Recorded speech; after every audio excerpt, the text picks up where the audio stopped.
Bismillahirrahmanirrahim. Assalamualaikum warahmatullahi wabarakatuh. Perkenalkan, nama saya Nur Fadila Pratiwi, nomor Sandbook 141-2019-0057. Saya di sini sebagai mahasiswa Fakultas Kesehatan Masyarakat, Prodi Kesehatan Masyarakat, Universitas Muslim Indonesia, angkatan 2019.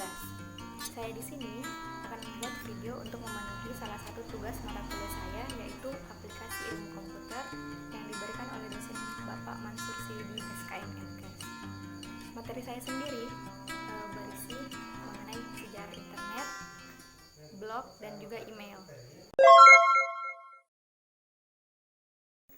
Internet atau Interconnected Network merupakan jenis jaringan komputer atau jaringan komputer network yang menghubungkan berbagai jenis komputer independen yang saling berhubungan satu sama lain. Internet sendiri terdapat di berbagai jenis lembaga-lembaga pendidikan, lembaga-lembaga militer, organisasi-organisasi bisnis maupun organisasi-organisasi lainnya. Internet sendiri atau yang lebih pendeknya disingkat dengan net merupakan jaringan komputer terbesar yang ada di dunia. Hingga saat ini, internet sendiri terhubung lebih dari 100.000 jaringan komputer yang digunakan lebih dari 100 juta orang. Awal mula internet sendiri adalah sebuah jaringan yang dikembangkan oleh organisasi pertahanan Amerika Serikat yang disebut sebagai ARPANET. Akan tetapi seiring berjalannya waktu, orang-orang mengembangkan jaringan tersebut sehingga pada tahun 1983 ARPANET lebih dikenal dengan sebutan internet dan lebih terhubung dengan berbagai jenis jaringan-jaringan komputer lainnya. Dalam internet sendiri, untuk bisa menghubungkan komputer ke internet ada 3 syarat. Yang pertama, menghubungkan ke internet lewat penyedia jasa internet atau internet service provider. Yang kedua, menghubungkan ke internet menggunakan jasa informasi.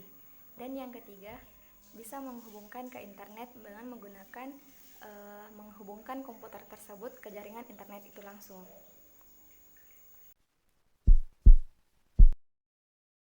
Dalam internet itu sendiri, disediakan berbagai jenis aplikasi yang dapat kita gunakan sebagai pengguna internet.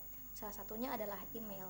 Email sendiri merupakan aplikasi yang mengirim pesan secara elektronik kepada pengguna satu ke pengguna lainnya dengan jangka waktu yang singkat dan juga lebih efisien. Untuk penggunaan email, yang pertama, pengirim harus terhubung ke internet. Kemudian, pesan yang kedua, pesan yang dikirim oleh pihak pengirim internet akan terkumpulkan dalam email server yang kemudian terkumpulkan lagi di email box penerima. Yang ketiga, pihak penerima harus membuka emailnya dan mengecek email box-nya agar dapat membaca email yang dikirimkan oleh pihak pengirim. Dalam email sendiri terdapat berbagai jenis anatomi email. Contoh emailnya adalah Fakultas Kesehatan Masyarakat @gmail.com. Nah, tersebut disebut sebagai action. Kemudian, Fakultas Kesehatan Masyarakat disebut sebagai username dan gmail.com merupakan domain name atau domain servernya email tersebut. Email sendiri juga memiliki berbagai jenis variasi yang dapat kita gunakan, seperti point to point, blind copy, carbon copy, discussion list, dan distribution list. Selain itu, dalam email juga harus diperhatikan etika-etika penulisan email. Yang pertama, kalimat yang digunakan dalam email itu harus jelas. Yang kedua, tidak boleh menceritakan orang lain. Yang ketiga, dilarang menggunakan huruf kapital. Kemudian yang keempat, memperlakukan email secara pribadi. Yang kelima, jangan menggunakan format HTML. Dan yang keenam, menjawab email yang diberikan secara masuk akal.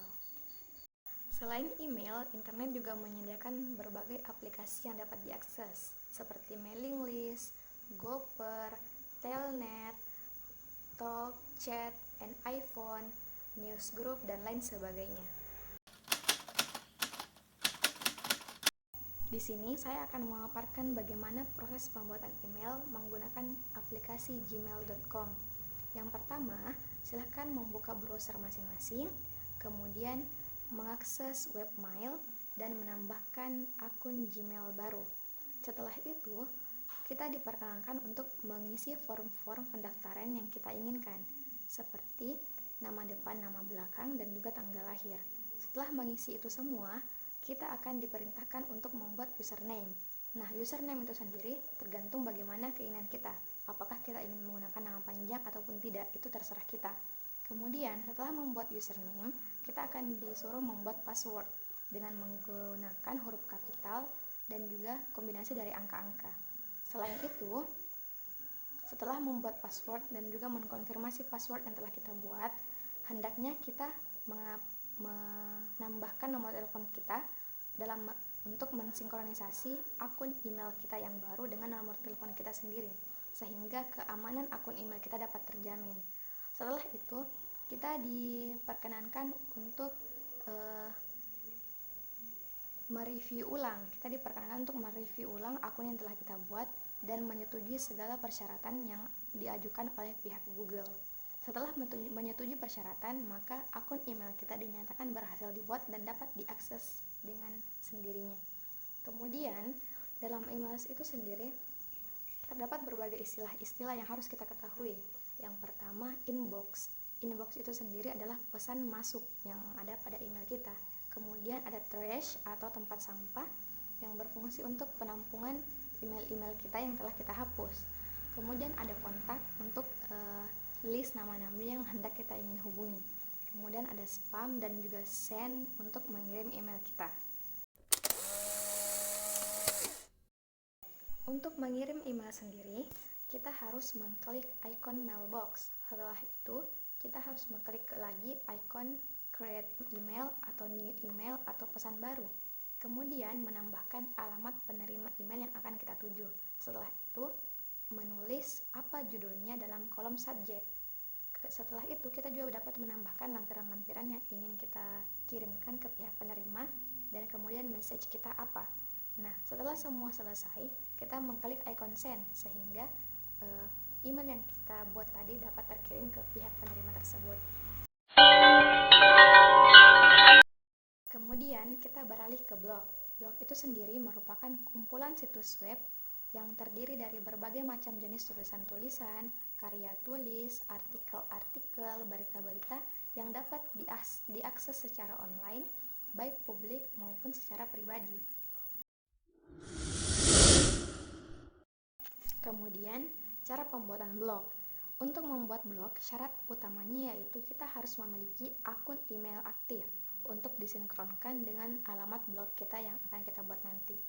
Cara pertama untuk membuat blog yaitu kita harus mengakses website penyedia jasa pembuatan blog seperti blogger.com maupun wordpress.com. Setelah memilih salah satunya, yang kedua kita harus mendaftarkan diri kita dengan mengisi form yang tersedia dalam salah satu website tersebut. Kemudian mengisi nama profil yang akan menjadi identitas kita dalam blog kita nanti. Yang keempat adalah kita harus membuat sebuah blog baru dengan mencantumkan nama blog, alamat blog, dan juga deskripsi blog kita agar nanti orang yang mengakses blog kita dapat melihat dengan jelas bagaimana bentuk blog yang kita buat itu. Kemudian sebelum proses finishing, kita diperkenankan untuk memilih berbagai jenis template yang disediakan dari pihak website tersebut yang dapat kita pilih sesuka hati kita. Setelah itu, kita mengklik ikon blog baru dan blog yang kita buat sudah jadi. Dalam mengelola blog itu sendiri, kita harus mengetahui berbagai istilah-istilah yang terdapat dalam blog atau menu-menu yang terdapat dalam blog, seperti admin blog yang merupakan pengelola blog itu sendiri.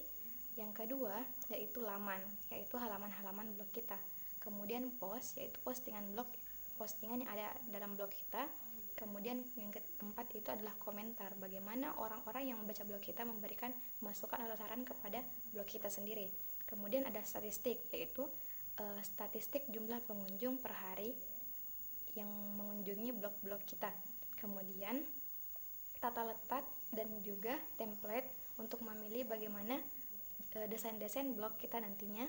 Dan yang terakhir adalah setelan untuk berbagai pengaturan blog-blog yang kita buat. Nah, terakhir saya akan memaparkan bagaimana cara untuk menerbitkan artikel dalam blog yang telah kita buat tadi. Yang pertama, kita harus mengklik icon new entry. Nah, dalam icon new entry tersebut, kita harus menuliskan judul artikel kita apa, kemudian mengubah artikel kita ke model biasa, menambahkan format HTML dalam artikel kita, dan memberi label dalam artikel yang akan kita buat nantinya. Kemudian kita beralih ke kolom bagian bawah, yaitu isi artikel. Nah, dalam isi artikel itu kita bebas menuliskan apa saja yang ingin kita terbitkan nantinya, baik berupa berita maupun cerita dan lain-lain sebagainya. Dalam bagian isi tersebut kita juga dapat menambahkan tautan berupa gambar, video maupun link-link dari website-website tertentu. Nah, setelah itu kita dapat mengklik publikasi jika kita ingin mempublikasikan artikel kita secara langsung. Namun kita juga dapat mengklik bagian simpan, dan artikel yang telah kita buat itu tidak akan terpublikasikan dan tidak akan bisa diakses oleh orang lain.